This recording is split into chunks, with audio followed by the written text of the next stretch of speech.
కళ ఎవరికి అంటారు? నువ్వు కంటావు. దానికి భావం ఏం చెప్పాలి? నేను చెప్పాలి. లేకపోతే కళలకు సమాధానం చెప్పే దగ్గర మనం ఎత్తుకుంటా కూర్చుంటాం. కళకనేది నువ్వే. ఆ కళలో ఎందుకని ఆ భావాన్ని ఎత్తకలేము మనం. నేను చెప్పే మాట ఏంటంటే, సొలొమోను కలగంటున్నాడు, ఆ కళకి సమాధానం ఆయన ఎత్తుకున్నాడు. యోసేపు కలగన్నాడు, దానికి సమాధానం ఆయన ఎత్తుకున్నాడు. శత్రు ప్రాణాలు మనం కోరుకుంటాం, కానీ సొలొమోను కోరలా. దేవుడికి ఆశ్చర్యం అనిపించేసింది. భార్య ఎవరు? యెజబెలు. ఆలోచన ఏంటి? సేవకులను చంపటం, సేవకులను చంపటం. సేవకులు పచ్చకుంటే ఓర్చుకునేది యెజబెలు తన భర్త అయిన ఆహాబు చేసినట్లు ఈ మనిషి చేస్తున్నాడంట.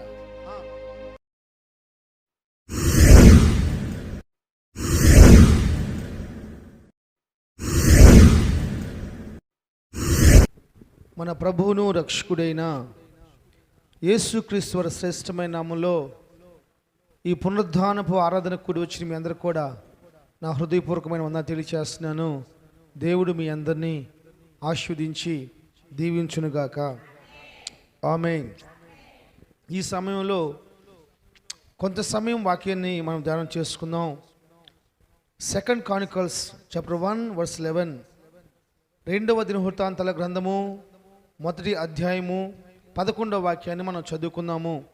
అందరం బైబిల్ తెరిచి 2 Chronicles chapter 1:11. 2వ దినవృత్తాంతాల గ్రంథము 1వ అధ్యాయము 11వ వాక్యాన్ని చదువుకుందాం. అందుకు దేవుడు సొలొమోనుతో ఈలాగు సెలవిచ్చును, నీవు ఈ ప్రకారము యోచించుకొని ఐశ్వర్యమునైనను సొమ్మునైనను ఘనతనైనను నీ శత్రువుల ప్రాణమునైనను దీర్ఘాయుష్యునైనను అడగక. చాలు, ఒక చిన్న ప్రార్థన చేసుకుందాం. మహాపరిశుద్ధుడైన తండ్రి, ప్రేమ నమ్మకం కలిగిన మా యేసు ప్రభువా, ఇదిగో నీ వాక్యం వినటానికి నీ ప్రజలు కూడి వచ్చిన్నారు. నీ మాటలు నీ ఆత్మచేత నింపబడి బోధించాలని నేను నిలబడి ఉన్నాను. మీ ఆత్మతో నన్ను నింపండి. మీ ప్రజలకి ఏ వాక్యం అవసరమో మీరు ఎరిగి ఉన్నారు. ఆ మాటలు మాత్రమే మీరు వారికి అనుగ్రహించండి. మనుషులు మాట్లాడితే వినటానికి వాళ్ళు బుద్ధిహీనులై కూర్చోలేదు. ఇక్కడ నీ ప్రజలుగా నీ రక్తము కార్చి సంపాదించుకున్న నీ ప్రజలుగా వచ్చి కూర్చున్నారు నాయన. నీ మాటలు వారికి బోధించండి. ఆ మాటల చేత వారు రూపు చెందబడాలి ప్రభువా, కట్టబడాలి నాయన. అందమైన ఇంటి వలె కట్టబడాలి, పచ్చని చెట్టు వలె కట్టబడాలి, అనేక ప్రాంతాలకు విస్తరించాలి, అనేక మందికి ఆశ్చర్యకరంగా మార్చబడాలి. అలాంటి ఉపదేశం నీ బిడ్డలకు బోధించమని, వాక్యమునకు వ్యతిరేకంగా పనిచేస్తున్న ప్రతి దురాత్మక శక్తులను బంధించమని, ఇదిగో వినగలిగిన చెవులను అర్థం చేసుకున్న మనసును ప్రతి ఒక్కరికి దయచేయమని యేసు నామములో ప్రార్థన చేస్తున్నాను నా తండ్రి. ఆమేన్. హల్లెలూయా. చాలా సంతోషం దేవుని బిడ్డలారా, ప్రయాసపడి కూడి వచ్చిన మీ అందరికి కూడా మరొకసారి సెమీ అడ్వాన్స్ వందనాలు. హల్లెలూయా. చాలా సంతోషం.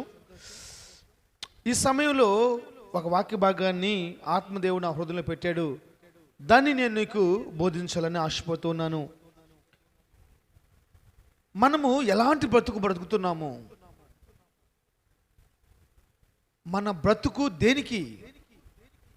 ఎందుకు ఆత్మదేవుడు నాకు ఇలాంటి ఒక ప్రేరేపణ ఇచ్చాడు? నేను బ్రతుకుతున్న బ్రతుకు ఎవరి కోసం? నువ్వు బతుకుతున్న బ్రతుకు ఎవరి కోసం, ఎందుకు అనే ఒక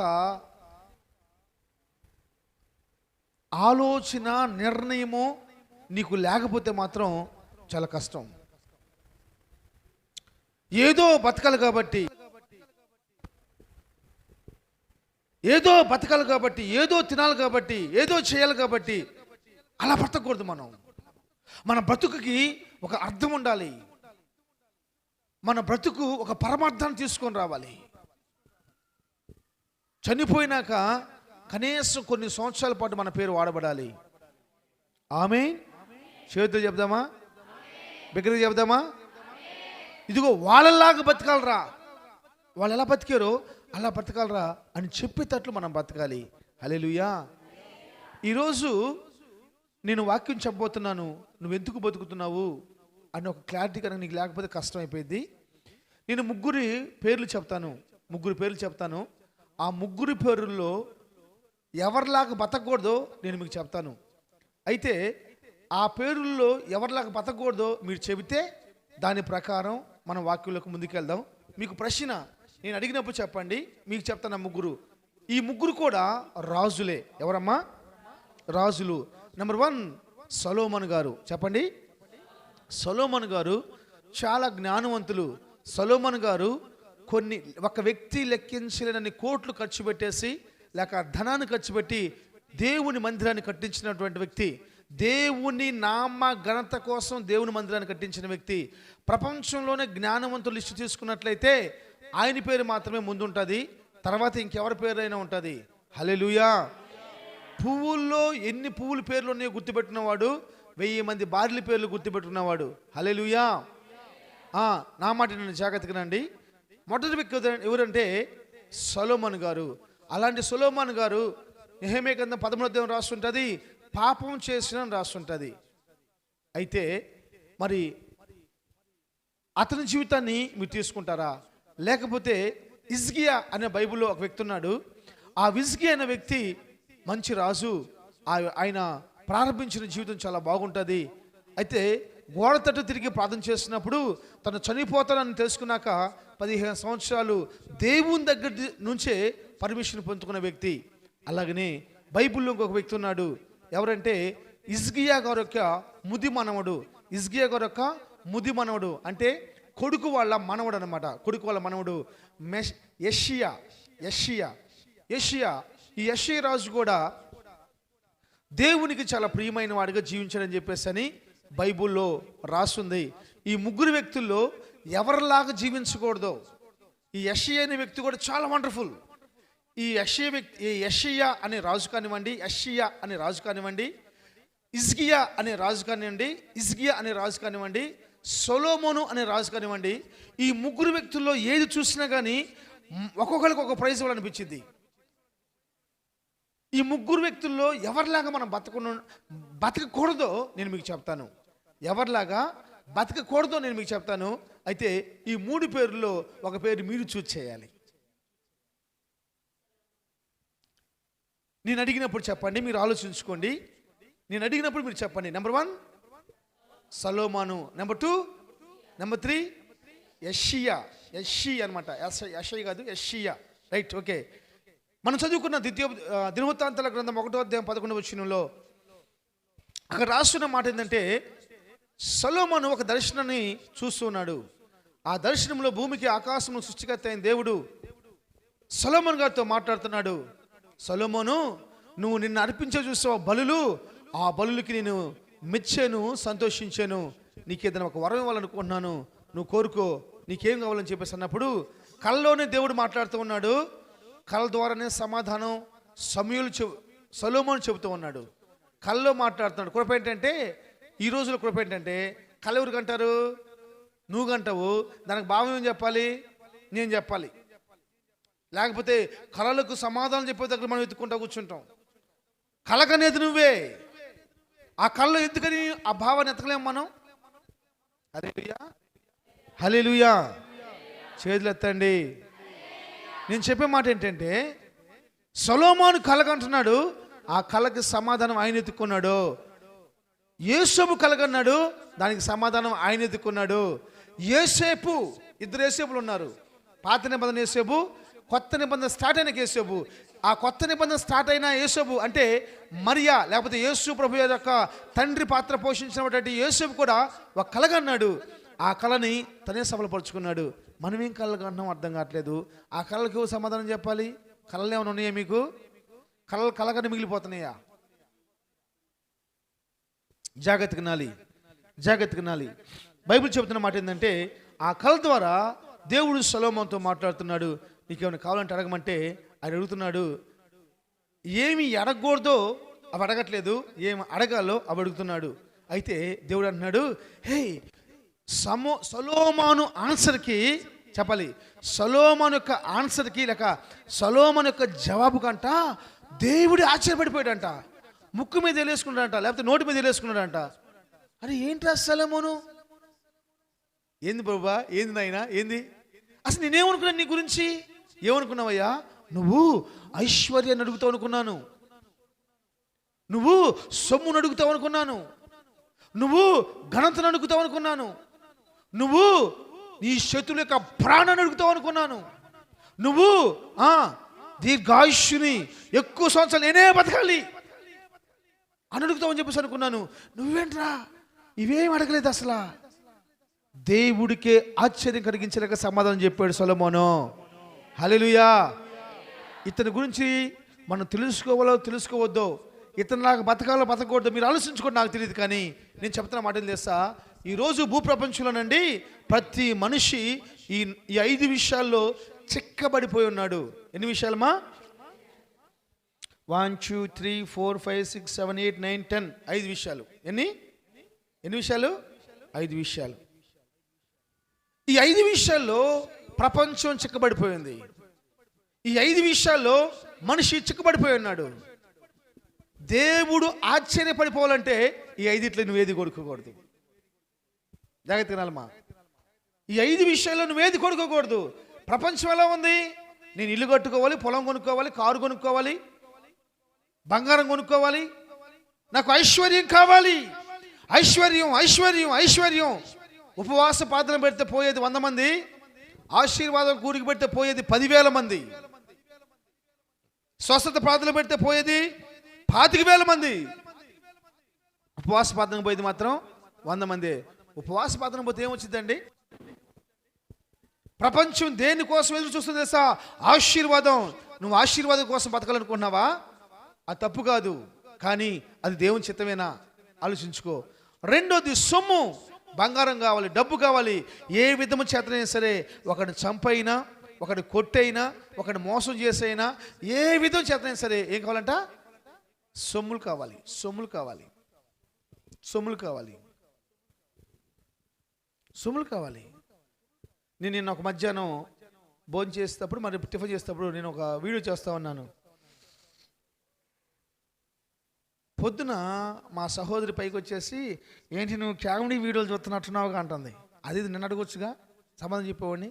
అమ్మ నీకు దండం పెడతానమ్మా, దానిలో కంటెంట్ ఒకటి ఉంటుంది, వాళ్ళు అని చెప్పేసి అని నవ్వుకుంటూ ఉంటుంది. ఆ నవ్వును బట్టేసి నువ్వు మిస్అండర్స్టాండ్ చేసుకొని నేనేదో సూత్రాన్ని నువ్వు టెన్షన్ పడాల్సిన అవసరం లేదు, నేను ఎవరికి భయపడను కాదు, అది నీకు కూడా తెలుసు, అసలు నీ డౌట్ ఏంది చెప్పన్నా. కాదులే, చచ్చిపోయావు కదా, మళ్ళీ బతుకుతున్నావేమో అని అంటుంది.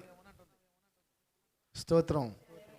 అసలు విషయం ఏంటంటే ఆ కంటెంట్ ఏం చేస్తారంటే, ఒక కంటెంట్, మంచి కంటెంట్ని తీసుకొని, ప్రపంచంలో జరుగుతున్న కంటెంట్ని తీసుకొని అది ఆహ్లాదకరంగా ప్రజలకు అర్థమయ్యే రీతిలో బోధిస్తూ ఉంటారు. తమిళ ఛానల్లో ఒక ఛానల్ ఉంది, దానిలో బోధిస్తూ ఉంటారు. నేను చూసిన కంటెంట్ ఏంటంటే, ఒక లాయర్ కాడకి ఒక వ్యక్తి వచ్చాడు. ఒక వ్యక్తి వచ్చేసి, సార్ నేను కేసు ఫైల్ చేస్తున్నాను అని చెప్పంటే, నేను కేసు కోసం వచ్చాను సార్, ఆ కేసులో మనం గెలవాలని చెప్పేసి అన్నాడు. ఏంటో కేసు అంటే, నేను ఒక హోటల్ కొన్నాను. ఏం కొన్నాడంటమ్మా? ఎంత పెట్టి కొన్నాడు? 1,50,00,000 పెట్టి హోటల్ కొన్నాడంట. జరిగిన సందర్భాన్ని ప్రజలకు అర్థమయ్యే రీతిలో వాళ్ళు బోధిస్తూ ఉంటారు. దానికి ఏం చేస్తారంటే బ్యాక్గ్రౌండ్ సౌండ్ పెడతారు, ఇహి నవ్వునట్టు, అలర్ చేసినట్లు అట్లా పెడతారు అనమాట. అంటే కామెడీగా ఉండటం కోసం, సరదాగా ఇంకేం జరుగుతుందో చూడాలనిపించడం కోసం. చిన్నపిల్లలు అయితే చూడరు, చిన్నపిల్లలు అంటే వాళ్ళకి అర్థం కాదు అది. నేను హోటల్ కొన్నాను, అయితే ఏమైందయ్యా, ఆ అగ్రిమెంట్ డాక్యుమెంట్ మొత్తం బాగానే ఉంది, వాళ్ళ కొడుకులు వచ్చేసి ఇప్పుడు నన్ను అడ్డం తగులుతున్నారు. కొడుకులు వచ్చేసి అడ్డం తగులుతున్నారు.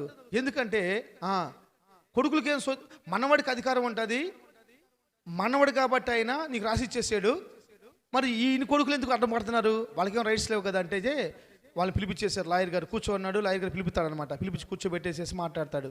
ఏం మాట్లాడతాడంటే, ఏవయ్యా మీ నాన్నగారు ఆయనకు అమ్ముకున్నాడు, ఆ స్థలం మీద, ఆ ప్రాపర్టీ మీద, ఆస్తి మీద ఆయనకు రైట్స్ ఉన్నాయి, మీకేం సంబంధం అని చెప్పేసి అని మీరు ఆయన మీద ఎదురు తిరుగుతున్నారు.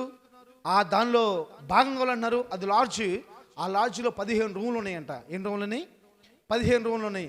ఆ 15 రూములు ఎవరు దిగినా కానీ వాళ్ళు దిగే దానిలో ఆ రెంట్ వస్తుంది కదా, అద్దె వస్తుంది కదా, ఆ అద్దెలో సగభాగం మాకు కావాలని చెప్పేసి అని ఒత్తిడి పెడుతున్నారంట. ఈయన అంటాడు, నేను కొనుక్కున్నాను, నేను మీకు ఇవ్వను అంటాడు వాటా. వాళ్ళు అంటారు, మాకు వాటా కావాలంటారు. అప్పుడు లాయర్ కాడికి పోయిన లాయర్ అన్నాడు, మీకెందుకు వాటా ఇవ్వాలి అని అడుగుతున్నాడు. ఈయన అంటాడు, ఆ స్థలం మా నాన్నగారిదే, నేను కాదంట్లా. ఆ స్థలం మా తాత మా నాన్నకి ఇచ్చాడు, అది నమ్ముకోమను, ఏమని చేసుకోమను. ఆ స్థలంలో నేను ఇల్లు కట్టాను అని పెద్ద కొడుకు అంటున్నాడు. నువ్వేం కట్టేవరా? ఆ ఇంట్లో కావాల్సిన ఫ్యాన్లు, లైట్లు, పైపులు, వాటర్ మొత్తం నేను సప్లై చేశాను, మేము ఇద్దరు షేర్ చేసుకున్నాం. కాబట్టి ఇల్లు కట్టినందుకు మా అన్నకి 45%, లైట్లు ఫ్యాన్లు మొత్తం పెట్టినందుకు నాకు 45%, 90% మా ఇద్దరికి ఇచ్చేసి, అంటే ఆ రూమ్లో ఒకవేళ ఒకటి 1000 రూపాయలు కనుక అద్దె తిరిగితే ఒక రాత్రికి లాడ్జ్లో 900 రూపాయలు వాడికి అద్దె ఇచ్చేసేసి 100 రూపాయలు 1,50,00,000 పెట్టి కొన్నాడు చూసేవా, వాడికి ఇవ్వాలంట. ఏ విధం చేతనైనా సరే డబ్బు సంపాదించాలి, ఏ విధం చేతనైనా సరే. అది న్యాయమా అన్యాయమా అనవసరం, డబ్బు సంపాదించాలి.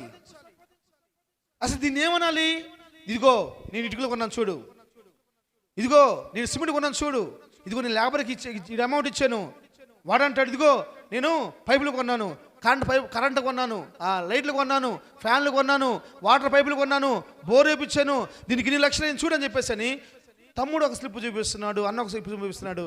లాయర్కి ఏం చెప్పాలి అర్థం కాల. వాడంటాడు, రే నేను మీకు 5 పైసలు ఇవ్వను రా అంటాడు కొన్నవాడేమో. అయ్యా ఒకసారి మనం ఆలోచించుకున్నట్టయితే ఇది నిజమే కదా. ఆ డాక్యుమెంట్లో కూడా ఏం రాస్తుందంటే, స్థలము నీకు ఇచ్చినట్టు రాస్తుంది కానీ ఇల్లు నీకు ఇచ్చినట్లేదు. ఏముంది? ఇల్లు నీకు ఇచ్చినట్లేదు. కానీ ఏందని మీరు అట్ట మాట్లాడతారు? స్థలం ఉంటే ఇల్లు కొన్నట్టే కదయ్యా.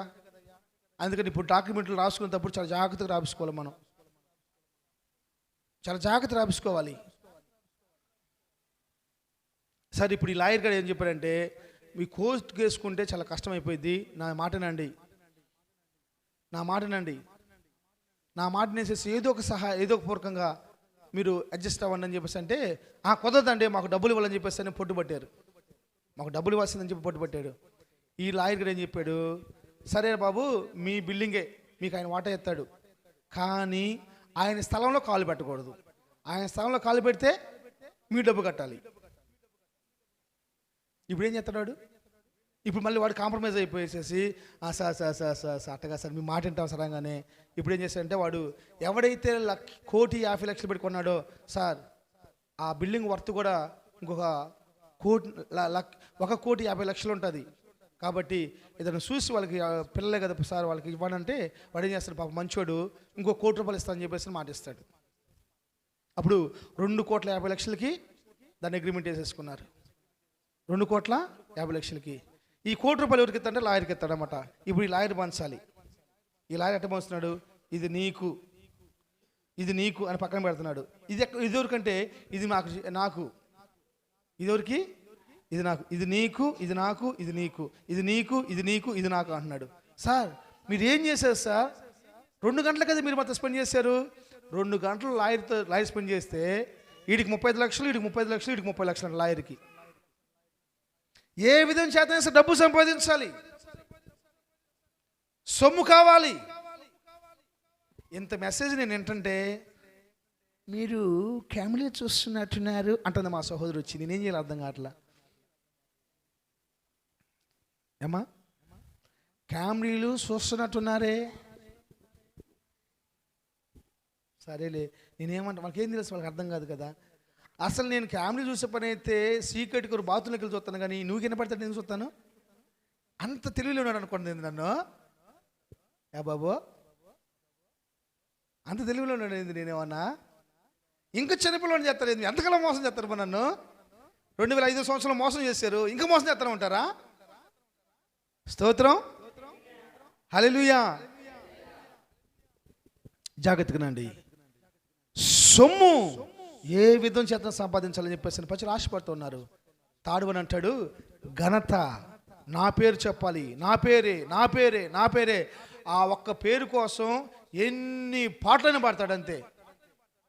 ఇంట్లో చెమ్ము నీళ్ళు, ఆ చెమ్ము తీసి అడి పెట్టమంటే పెట్టడం.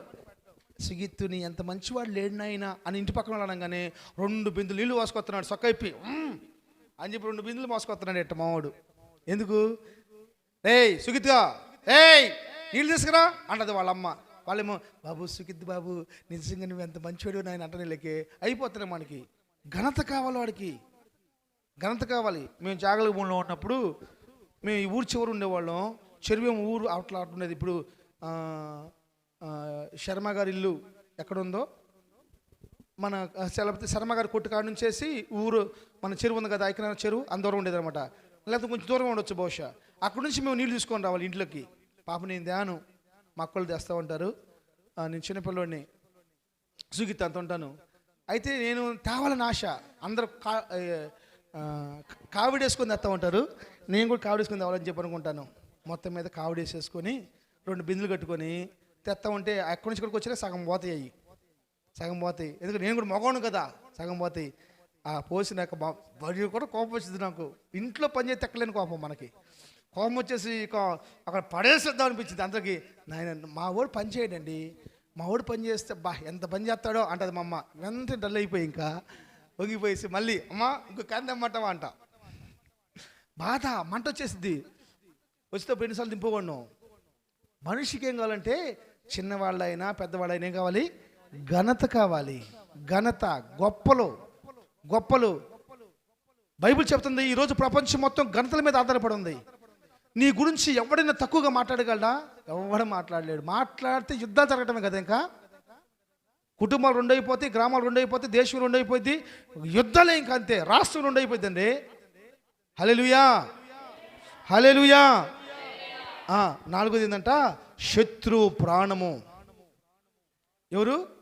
మనకెవుడైనా వ్యతిరేకంగా మాట్లాడితే ప్రభు వాడిని దీవించునుగా కంటావా? వాడు జావని కోరుకుంటావా? ప్రజెంట్ కోరుకుంటుంది. ప్రజెంట్ జరుగుతుంది అదేనండి. ప్రజెంట్ జరుగుతుంది అదే. శత్రు ప్రాణాలు మనం కోరుకుంటాం. కానీ సొలొమోను కోరలా. దేవుడికి ఆశ్చర్యం అనిపించేసింది. నా శత్రువు నోటికి నన్ను అప్పగించొద్దు ప్రభు అని చెప్పేసి వాళ్ళ నాన్న అంటే దావీదు గారు ప్రార్థన చేశాడు. కానీ ఈయన శత్రు ప్రాణాల కోరల. అందుకనే సొలొమోను కాలంలో దేశం నిమ్మలంగా ఉంది. ఒక్క సైనికుడు చచ్చిపోలేదమ్మా. దావీదు కాలంలో రక్తం ఎంతమంది చచ్చిపోయారు? ఉరిజా ఎక్కడ చచ్చిపోయాడు? యుద్ధంలో చచ్చిపోయింది. ఎంత నమ్మకస్తుడమా. శత్రుల ప్రాణాన్ని కోరలేదు సొలొమోను. నీ బ్రతుకు ఎందుకు? మనం ఏం కోరుతున్నామండి? శత్రులు పారం కదా, మన శత్రులు నాశనం అయిపోతే చూడాలని కదా. ఇంకో ప్రాముఖ్యమైన మాట మాట్లాడతాడు. ఏం మాట్లాడతాడమ్మా? ఇంకో ప్రాముఖ్యమైన మాట ఏంటిది? దీర్ఘాయువును నువ్వు కోరలేదు. Praise the lord. హల్లెలూయా. ఏం కోరలేదంట? చెప్పాలి, ఏం కోరలేదు? మరి నువ్వేం కోరుతున్నా? ఎందుకు కోరుతున్నావు? కారణం ఏంటి? అదే కదా ఇప్పుడు ఈరోజు మెసేజ్ అదే మనకి. నీ బ్రతుకు ఎందుకు నువ్వు దీర్ఘాయువు కోరుతున్నావు? రైట్, ఎందుకు కోరుతున్నావు? సొలొమోను కోరలేదు అంటండి. దీర్ఘాయువును సొలొమోను కోరలేదు. నువ్వెందుకు కోరుతున్నావు? పాపాన్ని చూసి సంతోషించడానికా? పాపంతో పాలు బగోసులుగా మార్చబడటం కోసమా? నీకెందుకు దీర్ఘాయుష్షు కావాలని దేవుడు అడుగుతున్నాడు? అడగట్లేదు నాకు తెలియదు, కానీ నేను అడుగుతున్నాను. నువ్వు చెప్పగలవా? నా బిడ్డలు బాగుండాలండి, నా కుటుంబం బాగుండాలండి, నా రక్త సంబంధాలు బాగుండాలండి, నా స్నేహితులు బాగుండాలండి, నా దేశం బాగుండాలండి, నాన్న వాళ్ళందరూ బాగుండాలని అని కోరుకోవడం కోసం నీకు దీర్ఘాయుష్షు కావాలి. నీ బిడ్డలు నీకు కనుక అవకాశం లేదు, కానీ అవకాశం వస్తే నా గురించి మొత్తం నీ కోసం వాడుకుంటావమ్మా. నా స్తోత్రం. కొత్త సంవత్సరం పాట రాద్దామని ప్లాన్ చేస్తే ఎటు పోయినా కానీ నానే వస్తుందమ్మా. ఎటు పోయినా కానీ నానే వస్తుంది. ఇక ఏం చేస్తా, నా గురించి పక్కన పెట్టాలని చెప్పేసి ఆలోచించాను. నా గురించి పక్కన పెట్టేసా. ఎక్కడ చూసినా నా గురించమే.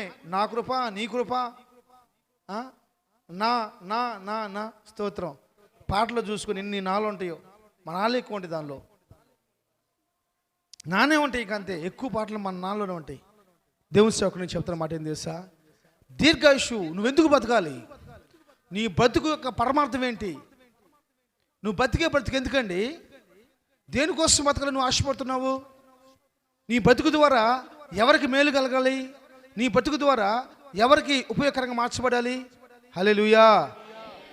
ఇన్ని సంవత్సరాలు బతికించాడు కదా అమ్మో. ఇన్ని సంవత్సరాలు మీరు బతికారు. ఇన్ని సంవత్సరాలు నేను బతికాను, ఇన్ని సంవత్సరాల నుంచి సహవాసం ప్రారంభించబడ్డాం, ఇన్ని సంవత్సరాల నుంచి సహవాసం జరుగుతుంది. ఈ సహవాసం వల్ల ఎవరికి ప్రయోజనం? నీ వల్ల ఎవరికి ప్రయోజనం? నా వల్ల ఎవరికి ప్రయోజనమా? ఒక మామిడికాయ చెట్టు వేసుకుంటే ఆ మామిడికాయ చెట్టు మ్యాక్సిమం 500 కాయలు కాస్తే 500 కాయలు అమ్ముకుంటే మ్యాక్సిమం 10,000 రూపాయల నుంచి 15,000 రూపాయలు డబ్బులు వస్తాయండి. ఒక్క మామిడి చెట్టుకి లెక్కల ప్రకారం చూసుకుంటే, ఒక జామ చెట్టు వేసుకుంటే ఆ జామకాయ కేజీ 50 రూపాయల కాడికి ఆల్మోస్ట్ 4 క్వింటాలు వస్తాయండి. 20,000 రూపాయలు జామ చెట్టు సంపాదించిందండి. నువ్వేం సంపాదిస్తున్నా? ఒక చెట్టుకున్న ఇలువ ఒక్కొక్క ఆకలి అయింది. ఎక్కడెక్కడ ఎవరైనా పెడతారని పోయి చూస్తా ఉంటే ఎవరు పెట్టరు? పానీపూరి బండి కాడికి వెళ్ళిద్ది. పానీపూరి బండి కాడికి వెళ్తే ఆ పానీపూరి వాడు తింటా కుక్కను చూసి ఇది తిందలని చెప్పేసి అని ఆ కుక్క అట్ట అయిపోయాక నోరు చేసిద్ది, తినేయంగానే అప్పుడు దాకా మామూలుగా ఉన్న కుక్క తోకపడం స్టార్ట్ చేసింది. ఇంకా తోకూపిలోకి మళ్ళీ ఇంకో 10 రూపాయలు పానీపూరి తీసుకొని ఎంత చెప్పాలి? పెద్దగా చెప్పండి. 10 రూపాయలు పానీపూరి తీసుకొని ఆ కుక్కకి వేస్తాడు.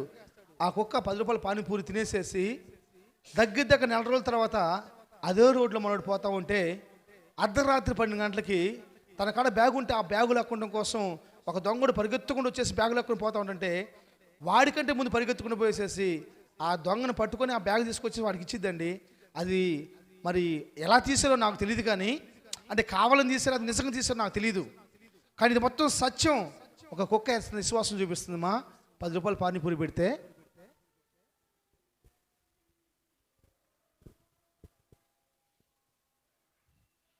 నా జీవిత కాలమంతా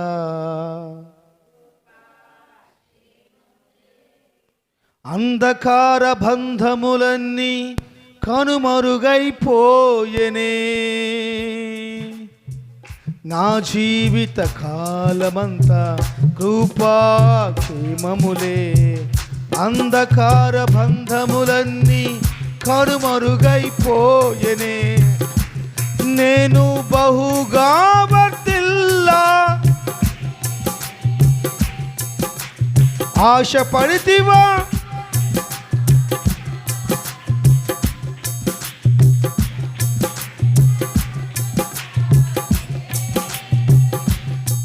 నన్ను రాజుగా నేను బహుగా పాలించా.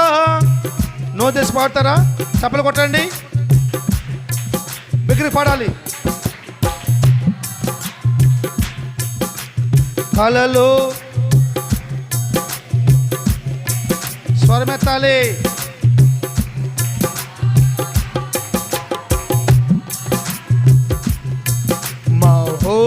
మహోన్నతుడవైనా అందరం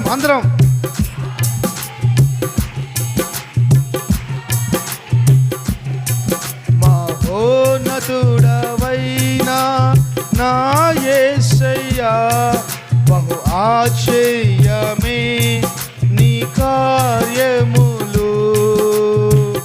ఒక్క మాట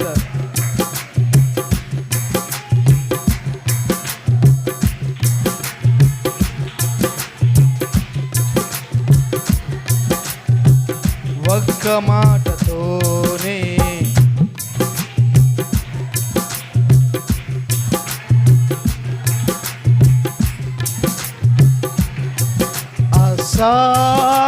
అసాధ్యమైనది లేనే, నీ కృపనే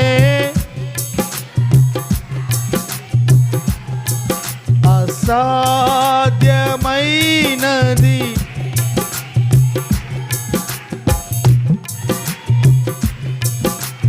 నాకిచ్చావు. హల్లెలూయా. దేవుని బిడ్డలారా, ఇక్కడ మనం చదువుకున్న లేఖన భాగాల్లో ఈ రాజుగారు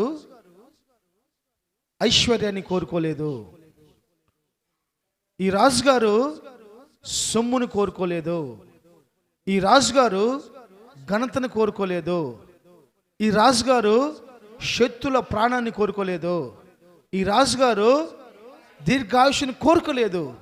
ప్రజెంట్ ఈ 5 విషయాలు ప్రపంచం మొత్తం కోరుకుంటూ ఉంది. అందుకనే దేవునికి దూరంగా ఉంటున్నాయి. వాళ్ళు దేవుని కార్యాలు కోరుకుంటలేదు, వాళ్ళకి కావాల్సింది కోరుకుంటూ ఉన్నారు. ఈరోజు నేను మిమ్మల్ని అడుగుతున్నాను ఒక మాట.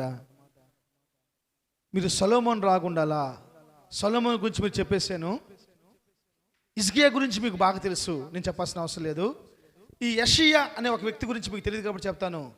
ప్రపంచంలో ఉన్న వాళ్ళందరూ కూడా, లేకపోతే ఆ తరంలో ఉన్న ఆ రాజ్యంలో ఉన్న వాళ్ళు కూడా పాపం చేశారంట. పాపం చేసినప్పుడు ఆ పాపాన్ని చేసి వాళ్ళు చనిపోతే వాళ్ళ ద్వారా పాపం తిరిగి వాళ్ళ ఆలోచనలో కూడా పాపం ఉండకూడదని, వాళ్ళు చేసిన కార్యాలు బొత్తిగా నిర్మూలమని చెప్పేసి ఎవరైతే పాపం చేసి చనిపోయారో, ఎవరైతే పాపాన్ని నేర్పించి చనిపోయారో, జాగ్రత్తగా వినాలి, ఎవరైతే పాపం చేసి చనిపోయారో, ఎవరైతే పాపం నేర్పించి చనిపోయారో వాళ్ళ సమాధులు కట్టేస్తే ఆ సమాధులు మొత్తం పగలగొట్టిచ్చేసేసి ఆ సమాధుల్లో ఉన్న వాళ్ళ అస్థిపంజరాలు తీసుకొచ్చేసి ఒక బలిపీఠం మీద కట్టేసేసి కాల్చేసి ఆ ఎముకల్ని అవి తీసుకెళ్ళి ఒక నదిలో కలిపేసేవాడు అంట. అంత వైరాగ్యంగా బతికినవాడు ఈ యెషయా అనేవాడు. నాకు నచ్చిన వాళ్ళ రాజుల్లో ఎవరైనా ఉన్నారంటే ఈ యెషయా అనే ఒక వ్యక్తి కూడా నాకు నచ్చినవాడు. ఈ యెషయా కావాలా? యెషయా జీవితంలో మనం నేర్చుకోకూడదా? హిజ్కియా జీవితంలో మనం నేర్చుకోకూడదా? సొలొమోను జీవితంలో మనం నేర్చుకోకూడదా? ఎవరిని మనం ఫాలో అవ్వకూడదో మీరు చెబితే వాళ్ళు మనం ఫాలో అవుదాం. హల్లెలూయా. జాగ్రత్తగా నండి, నేను రాజుల వృత్తాంతంలో చెప్తున్నాను మీకు, జాగ్రత్తగా నండి, మీరు నేర్చుకోండి. బైబిల్లో సౌలు గారు మొదటి రాజు. తర్వాత తన కొడుకు, సౌలు గారి కొడుకు 2 సంవత్సరాలు రాజరికం చేశాడు. దాని తర్వాత దావీదు గారు 40 సంవత్సరాలు పరిపాలించాడు. దాని తర్వాత సొలొమోను గారు 40 సంవత్సరాలు పరిపాలించాడు. అందరు నాకు తెలిసి జాగ్రత్తగా నండి, ఆల్మోస్ట్ 122 సంవత్సరాలు 122 సంవత్సరాలు 4 రాజులు పరిపాలించారు. ఈ సొలొమోను గారు చనిపోయిన తర్వాత యూదులో నుంచి వాళ్ళు బబులోను దేశానికి బానిసలుగా కొనిపోయే సమయం వరకు 20 మంది రాజులు పరిపాలించారు. సొలొమోను గారు చనిపోయిన తర్వాత తన కొడుకు రెహబాము వచ్చిన కాడ నుంచి సిద్కియా రాజు వరకు 20 మంది రాజులు పరిపాలించారు. చెప్పండి, రెహబాము మొదలుకొని సిద్కియా రాజు వరకు ఎంతమంది? 20 మంది రాజులు. ఎవరి దానిలో పరిపాలించారు? యూదుల్లో పరిపాలించారు. వాళ్ళు పరిపాలించిన సంవత్సరాలు 382 సంవత్సరాల 6 నెలలు. 382 సంవత్సరాల 6 నెలలు 20 మంది రాజులు పరిపాలించారు. ఇజ్రాయేల్లో కూడా యెరోబాము మొదలుకొని హోషియా రాజు వరకు ఆల్మోస్ట్ 20 మంది రాజులు వాళ్ళు పరిపాలించారు. వాళ్ళు ఎన్ని సంవత్సరాలు పరిపాలించారంటే దగ్గర 241 సంవత్సరం 6 నెలల 7 రోజులు. ఒక రాజు 7 రోజులు కూడా పరిపాలన చేశాడు. 7 రోజుల్లో మనం చచ్చిపోయాడు. 7 రోజుల్లో చనిపోయారు. వీళ్ళల్లో ఈ యూదుల రాజులు ఎంతమంది? యూదుల రాజులు ఎంతమంది? 20 మంది పరిపాలించారు. ఎప్పటి నుంచి ఎప్పటి వరకు? సొలొమోను గారు చనిపోయిన కాడ నుంచి వాళ్ళు రెహబాము మొదలుకొని సిద్కియా వరకు బబులోనికి బానిసలుగా తీసుకువెళ్ళేంత వరకు 20 మంది రాజులు పరిపాలించారు. ఈ 20 మంది రాజుల్లో ఆల్మోస్ట్ 8 మంది మంచి రాజులు ఉన్నారు. 8 మంది మంచి రాజులు ఉన్నారు. ఈ 8 మంది మంచి రాజుల్లో నెంబర్ 1 స్థానం ఆసాకి ఇస్తారు. నెంబర్ 2 యోషపాతుకి ఇస్తారు. నెంబర్ 3 యేవాషుకి ఇస్తారు. నెంబర్ 4 అమాషాకి ఇస్తారు. నెంబర్ 5 అజర్యాకి ఇస్తారు. నెంబర్ 6 యోతాముకి ఇస్తారు. నెంబర్ 7 హిజ్కియాకి ఇస్తారు. నెంబర్ 8 యెషయాకి ఇస్తారు.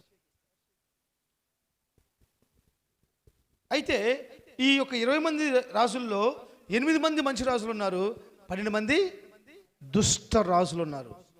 ఇజ్రాయిల్ ఎంతమంది ఉన్నారు? 20 మంది రాజులు ఉన్నారు. 20 మంది రాజులు కూడా దుష్ట రాజులే, ఒక్కడు కూడా మంచోడు అంటానికి లేదు. అంటే యెరోబాము పాపంలోకి నడిపించిన విధానం, అంటే యెరోబాము పాపం నడిపించిన విధానం అంతా చూసుకుంటే ఒక్కడు కూడా మంచివాడు లేడు. ఈరోజు నేను మాట్లాడుతున్న మాట ఏంటంటే, అంతకుమించి మీకు చెప్తే మీకు మనసులోకి ఎక్కదు. మనం వాక్యంలోకి వెళ్దాం. ఈరోజు మనం ఎవరిలాగా బతకూడదయ్యా అని ఆలోచిస్తే, నేను వాక్యం చెప్పినాక మీకే అర్థమైద్ది అది అవునో కాదో. హిజ్కియా లాగా మాత్రం బతకూడదు. మనం సొలొమోను లాగా ఖచ్చితంగా బతకాలి. 5 కోరుకోకుండా నువ్వు బతకగలవా? హిజ్కియా ఏం కోరుకుంటున్నాడు? దీర్ఘాయుష్యం కోరుకుంటున్నాడండి. సొలొమోను ఏం కోరుకున్నాడు? దీర్ఘాయుష్యం కోరలా. రబ్షకే పలుకుతున్న మాటలకి భయపడిపోయి రబ్షకే యొక్క ప్రాణాన్ని కోరుతున్నాడు. ఎవరు? హిజ్కియా. అంటే శత్రువు ప్రాణాన్ని హిజ్కియా కోరుతున్నాడు. సొలొమోను శత్రువు ప్రాణం కోరట్లా. 1000 మంది భార్యలు పెళ్లి చేసుకున్నాడు కదా అని మీరు అనొచ్చు. కారణం ఏంటంటే, ఆ దినం రాజ్యాలు ఎలా ఉంటాయి అంటే, ఆ దినాల్లో హల్లెలూయా అందరూ ముక్కు మీద వేసుకోండి. అందరూ ముక్కు మీద వేసుకోవాలి. అంటే మీరు ఎవరు నన్ను చూడలేదు అనమాట. చూస్తే మరి ముక్కు మీద వేసుకున్నారు. నోరు చెప్పింది ముక్కు మీద వేసుకోమని, చేయని చెప్పింది. హల్లెలూయా. జాగ్రత్తగానండి, శ్రద్ధగానండి. చాలా ఇంపార్టెంట్ మ్యాటర్ మీకు చెప్తాను, చాలా ప్రాముఖ్యమైన మాట చెప్తాను. హిజ్కియా ఏం చేశాడు? రబ్షకే ఆషూరుల యొక్క సైన్యం యొక్క మానాన్ని కోరుకుని తప్పు కానట్లేదు. ఆ రోజుల్లో రాజులు ఎలా ఉన్నాయి అంటే, ఐక్యనగరం 1వ కాలనీ వచ్చేలే ఒక రాజ్యం, ఐక్యనగరం 2వ కాలనీ వచ్చేలేకే ఒక రాజ్యం, ఐక్యనగరం 3వ కాలనీ వచ్చేలేకే, హౌసింగ్ బోర్డు వచ్చేలేకే, మరీపేట వచ్చేలేకే, మెరికృష్ణపేట వచ్చేలేకే, జయంతిపేట వచ్చేలేకే, జానిపేట వచ్చేలేకే. స్తోత్రం. నేను చేయని పుట్టాలి ఇంకంతే. ఇట్లా చిన్న రాజ్యాలు ఉండేవి. బ్రిటిష్ వాళ్ళు మన ఇండియాకి వచ్చేంత వరకు కూడా రాజుల పాలనలో కూడా చిన్న దేశాలు ఉండేవి. వాళ్ళంటిని ఒకే దేశంగా బ్రిటిష్ వాళ్ళు మార్చారు. అలా ఉండకూడదు నాయన. ఒక దేశం ఉండాలి. ఆ ఒక దేశం నుంచి స్టేట్లుగా, రాష్ట్రాలుగా విభజించాలని చెప్పేసి అని ఆ రాష్ట్రాలని జిల్లాలు గాను, జిల్లాల్ని మండలాలు గాను, మండలాల్ని పట్టణాలు గాను, పట్టణాలని గ్రామాలు గాను, గ్రామాల్ని ప్రాంతాలుగా బ్రిటిష్ వాళ్ళు విభజించారు. చదువుకున్నవాడు జ్ఞానం కదా, దేవునాత్మ నింపడ్డాడు కదా వాడు. మనకేం తెలుసు? ఓకే, ఇప్పుడు ఈ 1వ కాలనీ రాజ్యం 2వ కాలనీ రాజ్యంతో యుద్ధం చేయాలంటే సొలొమోను యుద్ధం చేయాల. ఏం చేశారు? పోయేసేసి, ఎవడ్రా 2వ కాలనీ రాజు, ఎవడ్రా? పలానా వెంకరావు. మావయ్య గారు బాగున్నారు అన్నాడు. అంతే. 2 మాటలు మాట్లాడుతున్నాయి. ఆ మాటలకు ఆ రాజు ఆశ్చర్యపడిపోయేసేసి తన కూతుర్ని ఇచ్చేసేసి రాజుకి పెళ్లి చేస్తున్నాడు. ఎవరికి? సొలొమోనుకి. ఇప్పుడు ఆ 2వ కాలనీ రాజు 1వ కాలనీ మీదకి యుద్ధానికి వస్తాడా? చెప్పాలి, వస్తాడా? ఎందుకు? అల్లుడు కదా, అల్లుడి మీదకి ఎందుకు పోతాం? మా మామూలు తప్ప మా మామూలు వస్తారులే, నాకు తెలుసు. యేసు రక్తమే జయం. హల్లెలూయా. మళ్ళీ 3వ కాలనీ మీదకి పోతున్నాడు. యుద్ధం రాకూడదు ఏం చేయాలి? 1000 ప్రాంతాలు జయించాడు. అందుకనే అది సంగతి, ఇంకేం లేదు. మంచోడు మా పాపం, తప్పే కాదంటలా. దానిలో మిస్టేక్ ఏంటంటే అన్ని జనులను కూడా పెళ్లి చేసుకున్నాడు. అది మిస్టేక్. అన్ని జనుల భార్యలు సొలొమోన్ని తిప్పివేసారని రాస్తుంటుంది. ఫరో కూతురు కూడా చేసుకున్నాడు. చివరికి ఫరోతో కూడా గొడవలేవు మనోడికి. ఫిలిష్తీయుల కూతురుతో కూడా పెళ్లి చేసుకున్నాడు. ఇంక గొడవలేవు. ఇంకంతే. మామిడి ఏదో ప్లాన్ చేసి సమాధానం కోసం రక్తం చిందించకుండా పరిపాలించిన ఒకే ఒక king Solomon. Praise the Lord. ప్రారంభంలోనే కనపడతాయి యుద్ధాలు. ప్రారంభంలో కొంచెం ఆ చిన్న విషయాల్లో కొంతమంది చంపేయడం, నేను చంపాలనట్లేదు సొలొమోన్ గారు. తర్వాత నెమ్మదిగా ఉంది దేశం 40 సంవత్సరాలు. ఈరోజు నేను చెప్పే మాట ఏంటంటే, మనం ఎవరిలాగా బతకూడదయ్యా అంటే చెప్పాలి, హిజ్కియా లాగా బతకూడదు. ఎవరిలాగా బతకూడదు? హిజ్కియా లాగా బతకూడదు. హిజ్కియా లాగా ఎందుకు బతకూడదు 4-5 మాటలు మీకు చెప్పేసేసి నేను మీకోసం ప్రార్థన చేస్తాను. అందరూ బైబిల్ తెరవండి. 2వ రాజుల గ్రంథం, 2 Kings chapter 21 verse 1. 2వ రాజుల గ్రంథము 21వ అధ్యాయము 1వ వాక్యాన్ని మనం చదువుకుందాం. 2 Kings chapter 21 verse 1.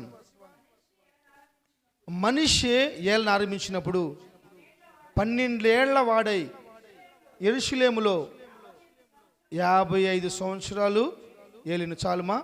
20వ అధ్యాయము 21వ వచనం కూడా చదవండి. నిద్రించగా అతని కుమారుడైన మనిషి అతని మారుగా చాంద చెప్పండి. ఇప్పుడు హిజ్కియాకి మారుగా ఎవరు రాజయ్యారు? కుమారుడు. వెరీ గుడ్, చప్పలు కొట్టండి అమ్మా. మానవుడు రాజయ్యాడా? కుమారుడు రాజయ్యాడా? హిజ్కియాకి బదులుగా ఎవరు రాజయ్యారు? మనష్షే రాజయ్యాడు. కుమారుడు అంట, మనవడు అంట. ఏందిరా బాబా ఈ తిప్పలు? అవునానా? ఎవరు రాజయ్యారంటే మనష్షే రాజయ్యాడు. మనిషి ఎవరంటే కుమారుడు, హిజ్కియా కుమారుడు. అతనికి హిజ్కియా తర్వాత రాజు ఎవరంటే మనిషి. మనిషి ఎవరు? హిజ్కియా కొడుకు.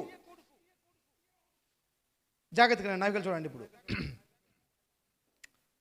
ఈ మనిషి ఇజ్రాయేలీలో దుర్మార్గుడైన రాజు. నెంబర్ 1 స్థానం ఎవరిది? ఇజ్రాయేల్ రాజుల్లో ఎంతమంది అమ్మా? 20 మంది. ఆ 20 మంది ఇజ్రాయేల్ రాజుల్లో పాపాన్ని చేసిన వాడు, పాపాన్ని నేర్పించిన నెంబర్ 1 రాజు ఎవరంటే యెరోబాము. చెప్పండి. యెరోబాము దుర్మార్గుడు అనమాట. యెరోబాము చూస్తే ఆ పేరునంగానే ఇప్పుడు కూడా ఆ పేరునంగానే యేసుప్రభు తల ఇట్లా చూస్తా ఉన్నాడు. ఇప్పుడు మనకెళ్ళి ఇటు దిప్పుకుంటున్నాడు. అంత కోపం అనమాట ఆ పేరు. ప్రజల్ని పాపంలో నడిపించే దుర్మార్గుడు అండి. ఆచారాలకు నడిపించిన వాడు, విగ్రహారాధనకు నడిపించిన వాడు యెరోబాము. ఇజ్రాయెల్ పక్షాన ఈరోజు కూడా అనేక మంది దేవుని పేర మీద, దేవుని పేట విగ్రహారాధనలోకి, ఆచారాల్లోకి నడిపించడానికి, నేర్పించడానికి బహుగా ప్రయాసపడుతున్నారు. ఒకవేళ అలాంటి స్వభావం ఉంటే వాళ్ళు యెరోబాములే. ఇజ్రాయెల్ 20 మంది రాజుల్లో ప్రధాన పాపి, ఆ పేరు చెప్తే ద్వేషించే వ్యక్తి ఎవరు ఉన్నారంటే చెప్పాలి, యెరోబాము. అలాగే యూదా రాజులు ఎంతమంది నాన్న? యూదా రాజులు ఎంతమంది? 20 మంది. చెప్పాలి నోటేసి. ఈ 20 మంది యూదా రాజుల్లో చెడ్డవాళ్ళు 12 మంది ఉన్నారు. ఆ 12 మందిలో పాపాన్ని నేర్పించిన వాడు ఎవడు? మనష్షే. పాపాన్ని నేర్పించిన వాడు ఎవరు? మనష్షే. మీరు బైబిల్ చదివితే మీకు అర్థం అవుతుంది. మీకు తెలిసిన లోకం గురించి తెలుసు కానీ మీకు బైబిల్ గురించి ఏం తెలుసు? బైబిల్ గురించి ఏం తెలుసు మీకు?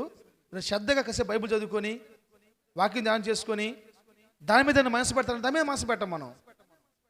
శ్రద్ధగా చెప్పాలి, కొంచెం ఆలోచించాలి. ఏం ప్రయోజనం? ఆఫీస్కి వెళ్తున్నావు, ఆఫీస్ పని తెలియదు, నీకట జీతం ఇస్తాడు.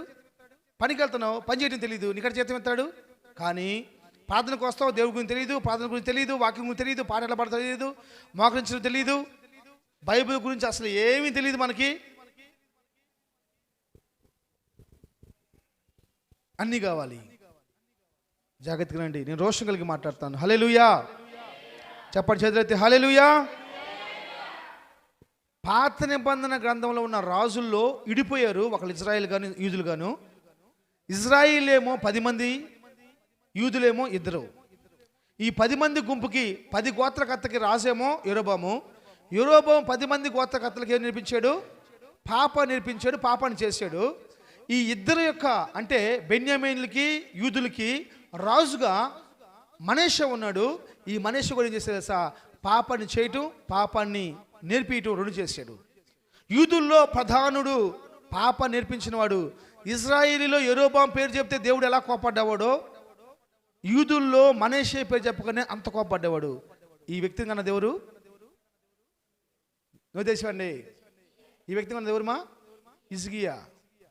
నేను అంటాను, హిజ్కియా ఎన్ని సంవత్సరాల వయసు చచ్చిపోయాడు?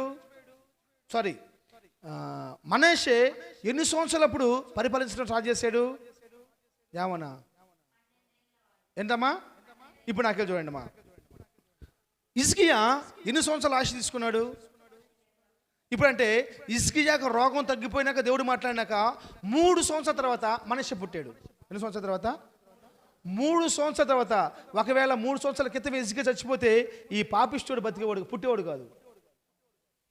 మనష్షే పుట్టేవాడు కాదు.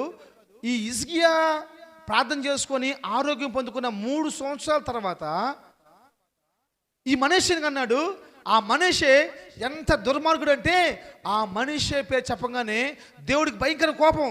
చదవండి, నేను ఒక్కో మాట చెప్తాను, చదవండి. 2 వచనం చదవండి మా.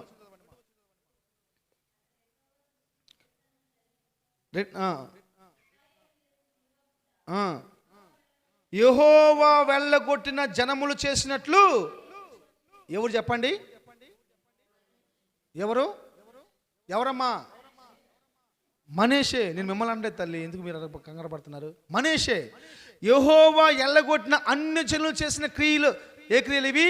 హేయమైన క్రియలన్నీ చేస్తున్నాడంట. 3వ వచనం.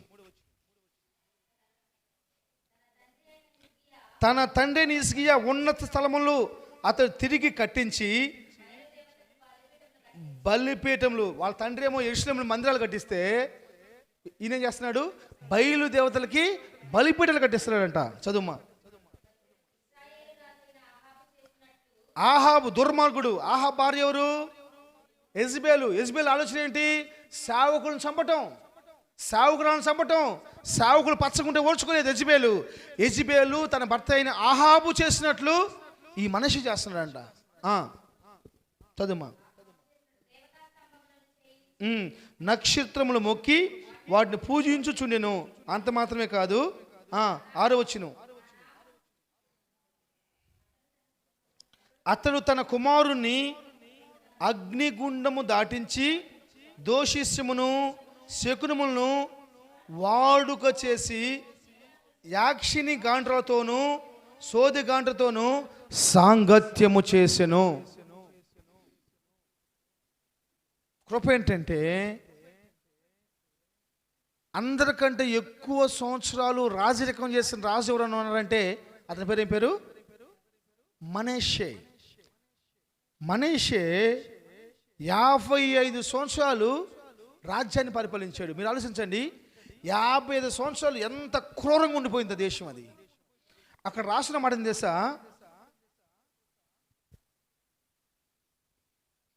ఇరవై 22:17. ఈ జనులు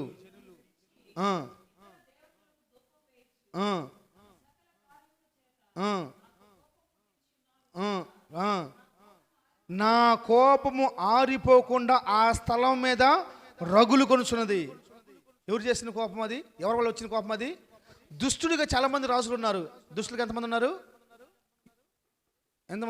దుష్టులుగా 12 మంది. 12 మందిలో 11 మంది దుష్టత్వాన్ని బట్టి ఆయన కోపం రగలేదు. రగిలి ఆరిపోకుండా ఉండలా, ఆరిపోయింది. కానీ ఈ మనీష యొక్క చేసిన పాపాన్ని బట్టి, దుర్మార్గాన్ని బట్టి, పాపిష్టి బతుకుని బట్టి ఆరిపోట్ల రగులుతూనే ఉంది. 23వ అధ్యాయము 26వ వచనం కూడా చదువుమా. 23వ అధ్యాయం 26వ వచనం చదువు. అయినను ఎవరు పుట్టించారంటమ్మా? అండర్లైన్ చేసుకోండి మీరు బైబిల్. ఇది మీకు రాజుల వృత్తాంతం అర్థం అవ్వాలంటే మీకు చాలా కష్టం. అందుకే నేను మీకు చెప్పనిది. మీకు జక్రయ్య, ఇది ఇంకెవరున్నారమ్మా? జక్రయ్య, తప్పిపోయిన కుమారుడు, ఇంకా అలాంటి చెప్తే కొంచెం పాపం ఎట్టకట్ట అర్థమవుతుంది. ఏం అర్థమవుతాయి మీకు? 23, 26. ఆయనను మనీషే యెహోవాకు కోపం పుట్టించి, యెహోవా కోపమును పుట్టించిన కోపమును బట్టి ఆయన కోపాగ్ని ఇంకనూ చల్లారలేదు. మీరు చదువుకుంటే తర్వాత ఈ యెషయా అనే వ్యక్తి ఎన్ని గొప్ప కార్యాలు చేశాడు. అన్ని గొప్ప కార్యాలు చేసినా కానీ అన్నీ అంటే పాపం చేసిన వాడిని, పాపాన్ని నేర్పించిన వాడిని సమాధులు బూడ్చిపెడితే అవి పగల కొట్టేసి వాడి ఎముకలు ఎనకొచ్చేసి బలిపీఠ మీద కాల్చి ఆ బూడిద నీళ్ళలో నదుల్లో పడేసినా కానీ యెహోవా కోపం చల్లారలా. 55 సంవత్సరాలు దేశం పాపంతో, విగ్రహారంతో, శాపంతో నింపబడిపోయింది. అందుకని కొన్ని తరాలు చూస్తే అసలు మారవు. నేను ఒక తమ్ముడితో మాట్లాడుతూ ఉన్నాను. తమ్ముడు నీకు ఎంత పెద్ద ఇల్లు అని అడుగుతున్నాను నేను. అవునన్నా కొంచెం చేస్తున్నాం లేనా అంటున్నాడు. అవునండి, మా బాబోళ్ళు ఒక్క ఇంట్లో 10 మంది ఉన్నారండి. కనీసం మేము ఒక రూమ్లో ఉండిపోతేటండి ఇంక ఎంతకాలం ఆ శాపను అనిపించాలి? తింటాం అక్కడే, వండుకుంటాం అక్కడే, పడుకుంటాం అక్కడే, పిల్లోడికి పాస్ వస్తే పోసేది కూడా అక్కడే. 55 సంవత్సరాలు శాపం శాపం. నేను చెప్తున్న మాట ఏం తెలుసా? దీనికి కారణం ఎవరు? నేను మనష్య గురించి నేను ఇసుక గురించి మాట్లాడతాను. నేను ఇసుక గురించి మాట్లాడుతున్నాను. జాగ్రత్తగా రండి నాతో సహా. పుత్రుడు జన్మించినందుకు పుత్ర సంతోషం కలగదే సుమతి, వాడిని గైకొని పొగడగా, కనుగొని పొగడగా పుత్రోత్సాహము తండ్రికి హల్లెలూయా కలుగునే సుమతి. చిన్నప్పుడు ఎప్పుడు చదువుకున్నాం కదా, గుర్తులేదు నాకు. మా స్కూల్లో నేర్పించేవాళ్ళు. ఒకడు పుట్టి వాడు పెరుగుతున్నప్పుడు చూసి సంతోషపడపకండి. ఒకరోజు వచ్చింది, వాడిని కనుక్కొని వాడిని గొప్ప చేస్తున్నప్పుడు అప్పుడు సంతోషించు. పెద్ద అయిన దాకా వెయిట్ చేయి. నా బొగ్గోరు, నా చుక్కని తల్లి, నా బుజ్జి బుజ్జి, ఈ అబ్బబ్బ అమ్మమ్మ రేపు తీసి తెసా వాతలు పెట్టింది మన చేత.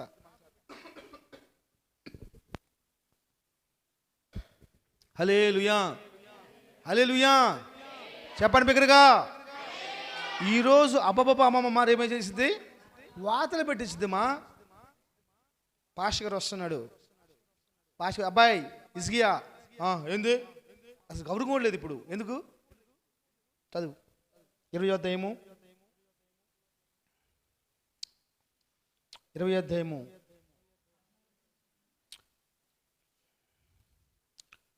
15 వచ్చిన 14 వచ్చిన చదువుమ్మా.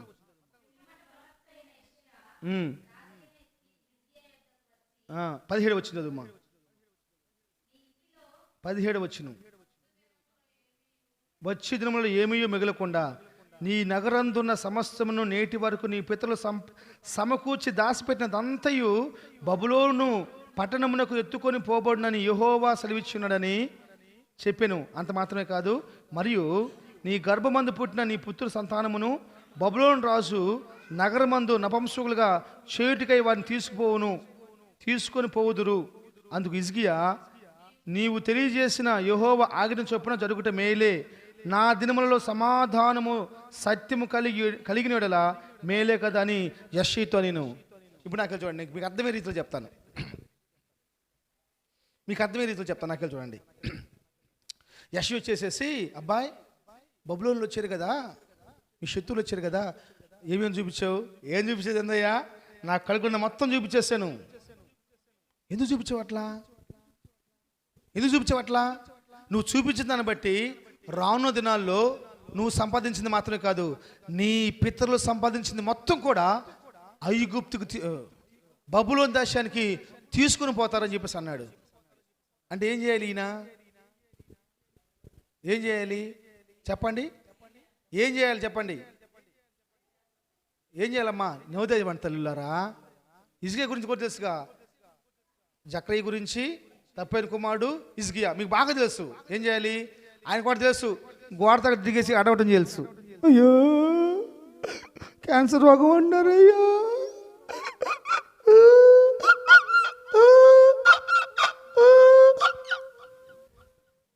అని ఏడవాలి. అదే కానీ తెలుసు.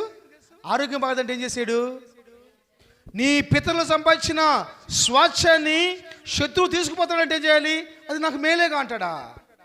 రోగమైతే నేడుతావు, ఆశపోతాను పోనీ అంటావా? నీ కొడుకుల్ని నపంసకులుగా మారుస్తాడంటే నువ్వేమంటా? మేలు కదా అంటావా? నువ్వేమో నలుగురు ఐదుగురు పాలన చేసుకోవచ్చు, నీ కొడుకులు మాత్రం నపంసకులు మార్చబడాలా? ఏం చేయాలండి? గోడ తట్టు తిరిగేసేసి అయ్యో ప్రభువా ప్రభువా ప్రభువా ప్రభువా నన్ను క్షమించయ్యా. ఈ బాధ మీరు వినరు, ఈ బాధ మీకు నచ్చదు. హిజ్కియా గోడ తట్టి ప్రార్థన చేయగా 15 సంవత్సరాలు పొందుకున్నాడు. లే ప్రార్థన చేయి. నీ పూరీళ్ళు 200 బిల్డింగ్ మార్చబడిపోయింది, నీ ఎకరం పొలం 5 ఎకరాలు అయింది అనగానే ఓ ఆమేన్ హల్లెలూయా.